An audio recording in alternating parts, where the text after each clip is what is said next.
آفراندن جه انسانا گلکی نشانه که. خدا تعالی سازمان بقصور و بدنک بقصور بنا ما آفراندیم. گل وقت مراخ کریه خدا تعالی و پیچه آفراندیم. خدا قرآن دادوه می انسان جخولی آفراندیم. اف بدنک عملی خویینه جخولی و حری و هاتیه چه کرنه. خدا قرآن دا آها کرم دکه. شر شیطین خسپارت خدا دکم. خدا هنج خولیه چه کرن. آیات کدن داش سون وکو ما انسان جحری که صافندی آفراندیه. خدا دوی مو خولیه و حری و چه کریه. ای روز مریه بیله می عین خبر خدا قرآن دا دایمه دوی بدن انسان به خولیه و چه بیه. المنتک ناو خولیه دا عین بدن انسان داش هیه. کربن، اکسیژن، هیدروژن، نیتروژن و فسفر بدن انسان دا المنتک ان زدنه.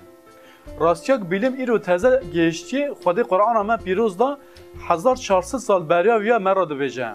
اواج مرا اصلا نشان داده که قرآن سوز ذات هکی سر هر تشتی رانه. او ذاتا رب عالمه خود تعالیه.